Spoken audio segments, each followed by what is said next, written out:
O mistério da missão de João Melchior Bosco começou a ser forjado no ano de 1824, quando ele tinha apenas 9 anos, em um sonho profético que ele jamais esqueceria. João viu-se em um vasto campo cercado por uma multidão de rapazes que gritavam e brigavam. Movido por um impulso de justiça, o menino lancou-se sobre eles para fazê-los parar, mas o mistério de uma intervenção divina interrompeu sua fúria. Um homem de rosto resplandecente, vestido com um manto branco, apareceu-lhe e disse: "Não com pancadas, mas com a mansidão deverás ganhar estes teus amigos." Nesse mesmo mistério onírico, João viu o homem apontar para uma majestosa senhora, que o instruiu a observar o que aconteceria. Diante de seus olhos, os lobos e feras que atacavam o campo transformam a herança e subitamente em cordeiros mansos. O mistério da voz de Jesus deu-lhe a missão: torna-te humilde, forte e robusto. E o que vês acontecer com estes animais deverás fazer com os meus filhos. Ao acordar, João compreendeu que sua vida pertenceria ao serviço de Jesus na figura dos jovens mais marginalizados.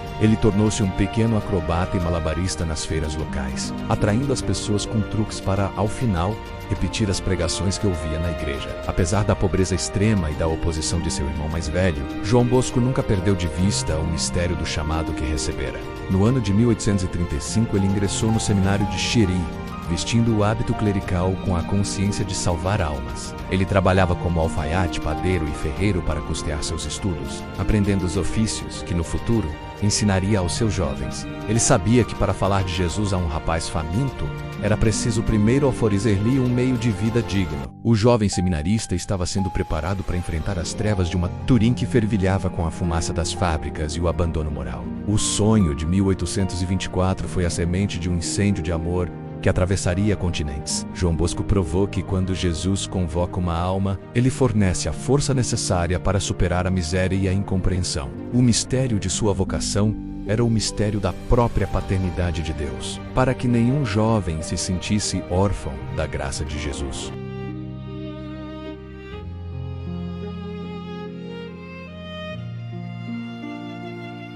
O mistério da missão urbana de João Bosco teve seu início solene no dia 5 de junho de 1841, quando ele foi ordenado sacerdote em Turim. A cidade que ele encontrou era o epicentro da Revolução Industrial na Itália, um cenário de contrastes cruéis onde o progresso das máquinas contrastava com a miséria humana. O mistério do chamado de Jesus levou o jovem Padre Bosco a percorrer as prisões e os bairros mais sórdidos, onde encontrou centenas de jovens encarcerados ou abandonados à própria sorte nas ruas. Ele via naqueles rostos sujos de fuligem o sofrimento de Jesus e compreendeu que, se ninguém cuidasse deles, as prisões seriam o seu único destino. A inquietação de seu coração encontrou um ponto de ignição no dia 8 de dezembro de 1841, o dia que mudaria para sempre a história da educação cristã. Naquele dia de dezembro, na sacristia da igreja de São Francisco de Assis, o mistério da providência manifesta-se na figura de Bartolomeu Garelli, um órfão de 16 anos que buscava apenas um pouco de calor. Ao ver o sacristão expulsar o rapaz com violência, Padre Bosco interveio com a mansidão que aprendera no sonho de sua infância. O mistério daquele encontro foi a primeira semente do oratório. Ele convidou Bartolomeu para uma conversa amigável. Descobriu que o rapaz não sabia ler, nem escrever, e nunca tinha ouvido falar do amor de Jesus. Após rezarem juntos uma Ave Maria, Padre Bosco lia a primeira lição de catecismo. Naquele momento, o mistério da pedagogia salesiana nasceu. Um sistema baseado não no medo, mas na presença constante e no afeto que levam o jovem a Jesus. A partir daquele encontro em 1841, o mistério da obra de Dom Bosco cresceu de forma avassaladora. Em poucas semanas, Bartolomeu trouxe seus amigos, e logo dezenas de rapazes seguiam o padre dos jovens por toda a cidade. O mistério de sua persistência foi testado pelo constante nomadismo. Sem um local fixo, o oratório funcionava em prados, cemitérios e praças públicas. Muitos em Turim, incluindo autoridades eclesiásticas, consideravam o mistério daquele movimento como uma loucura perigosa. Mas Dom Bosco, impulsionado pela certeza de que Jesus era o verdadeiro dono daquela obra, não recuou. Ele sabia que cada rapaz que aprendia um ofício e recebia os sacramentos era uma vitória contra as trevas do crime e do abandono. O mistério do oratório consolidou-se finalmente no domingo de Páscoa, 12 de abril de 1846, quando Dom Bosco alugou um humilde barracão no bairro de Valdoco, o famoso Barracão Pinardi. Era um local pobre e decadente, mas para Dom Bosco era a Catedral da Esperança. Ali, ele estabeleceu o mistério de uma casa que acolhia, uma escola que preparava para a vida e uma igreja que levava Jesus Ele contava com a ajuda heróica de sua mãe, Margarita Oak, que vendeu seus poucos bens para sustentar os seus filhos em Valdoco. Juntos eles criaram um ambiente onde a alegria e a oração eram inseparáveis. Dom Bosco provou que o amor de Jesus é capaz de transformar um barracão infecto no berço de uma nova civilização, onde a juventude não era mais um problema social, mas a promessa de um futuro santo.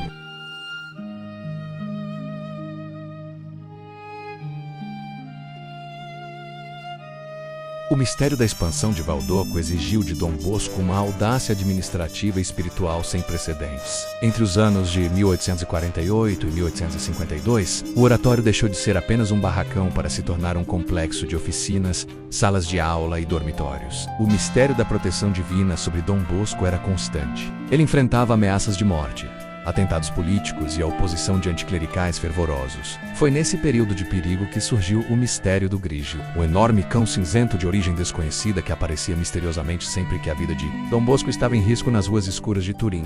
O animal defendia o santo de assassinos e o escoltava até a segurança de Valdoco, desaparecendo tão rapidamente quanto surgira. Dom Bosco via no Grígio o mistério de um anjo da guarda enviado por Jesus para garantir que a missão com os jovens não fosse interrompida. No ano de 1854, o mistério da obra de Dom Bosco tomou sua forma institucional definitiva com o início da Sociedade de São Francisco de Sales, ou os Salesianos. Ele escolheu este patrono por causa do mistério de sua mansidão, um traço que se tornou o pilar do seu revolucionário sistema preventivo. Dom Bosco ensinava que educar era uma questão do coração, fundamentada em 3 pilares: razão, religião e amor. O mistério desse método era a prevenção do erro através da presença constante e afetuosa do educador, agindo como um pai que guia os passos do filho em direção a Jesus. Ele dizia: procurem fazer-se amar, mais do que fazer-se temer. Para Dom Bosco, o pátio era tão sagrado quanto o altar, pois em ambos o jovem podia encontrar o rosto alegre de Jesus.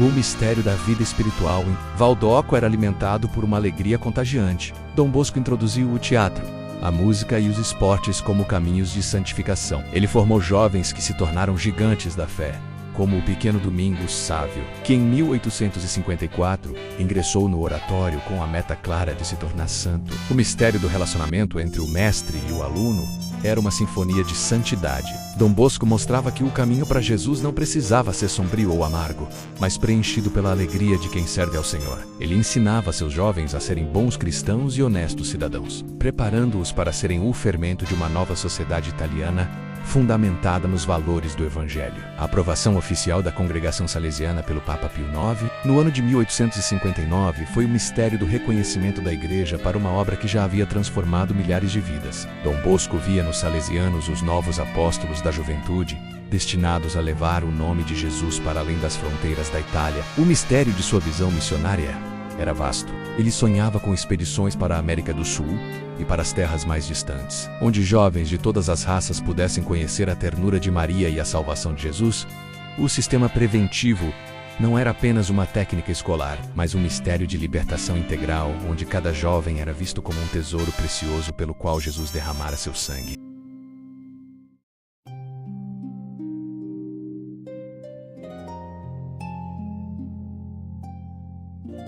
No ano de 1862, Dom Bosco revelou ao oratório um dos mistérios proféticos mais impactantes de sua vida, o famoso sonho das 2 colunas. Em sua visão, ele viu uma frota de navios que representava a igreja enfrentando uma tempestade furiosa e ataques violentos de embarcações inimigas em alto mar. Um mistério da sobrevivência da nau Capitânia, comandada pelo Papa, residia em ancorar-se entre 2 colunas majestosas que emergiam do oceano. Em cima de uma coluna estava a hóstia consagrada com a inscrição Salvação dos Fiéis, representando o mistério da Eucaristia. Na outra, a estátua de Maria Auxiliadora com a inscrição Auxílio dos Cristãos. Dom Bosco compreendeu que o mistério da preservação da fé em tempos de crise dependia exclusivamente do amor a Jesus sacramentado e da devoção filial à Virgem Maria.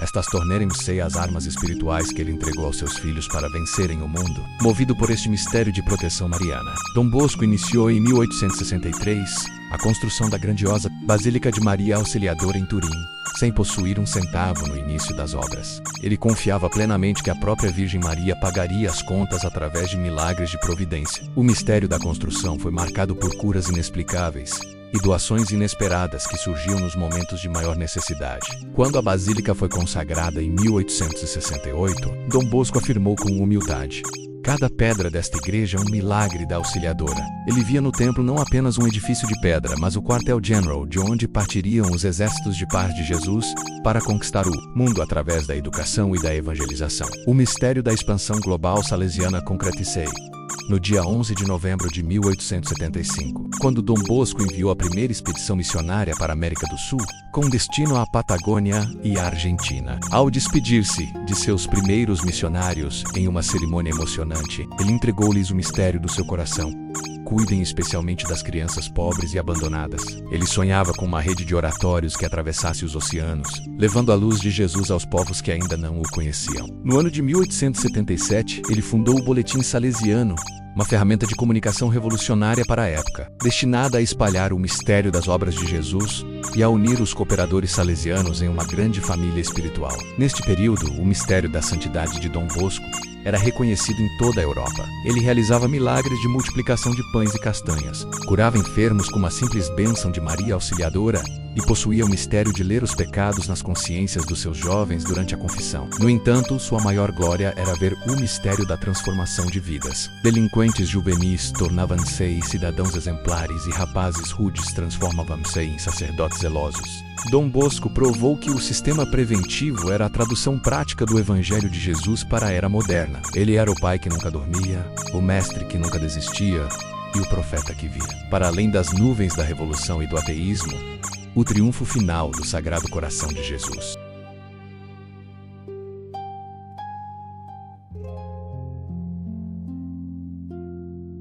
O mistério da consumação de Dom Bosco atingiu seu ápice no ano de 1887. Aos 72 anos, seu corpo estava completamente esgotado pelo trabalho incessante, pelas viagens constantes para arrecadar fundos e pelas noites mal dormidas em favor de seus jovens. Os médicos diziam que ele era como uma lâmpada que se consumira até o fim para iluminar os outros. O mistério de seu sofrimento final foi vivido em uma paz absoluta, cercado pelo amor de milhares de filhos espirituais que o chamavam carinhosamente de pai. Em dezembro daquele ano, ao inaugurar a Igreja do Sagrado Coração de Jesus em Roma, menos um projeto que lhe custara as últimas energias, Dom Bosco chorou durante a missa compreendendo finalmente o mistério total do sonho que tivera aos 9 anos. Agora eu entendo tudo, disse ele, vendo o plano de Jesus cumprido em cada detalhe de sua vida. No dia 31 de janeiro de 1888, ao amanhecer, o mistério da passagem de Dom Bosco para a eternidade concretizou-se. Suas últimas palavras foram um testamento de amor. Digam aos meus jovens que eu os espero a todos no paraíso. O funeral de Dom Bosco foi um evento sem precedentes na história de Turim. Mais de 100.000 pessoas tomaram as ruas para dar o último adeus ao homem que fora o pai dos órfãos e o mestre da juventude. O mistério de sua morte não foi um fim, mas a sementeira de uma obra que continuaria a crescer de forma exponencial. Em 1934, no dia de Páscoa, o Papa Pio XI proclamou o santo, coroando o mistério de uma vida que provara que a caridade de Jesus é a força mais poderosa do universo. O mistério do legado de Dom Bosco hoje estende-se por mais de 130 países. Através de milhares de escolas, oratórios e universidades salesianas, ele deixou para o mundo o mistério da confiança total na providência e a certeza de que basta que um jovem seja jovem para que eu o ame muito. O sistema preventivo continua a ser a bússola para educadores, que buscam levar as novas gerações ao encontro de Jesus através da alegria e da razão. Dom Bosco provou que a santidade é possível no meio do barulho do pátio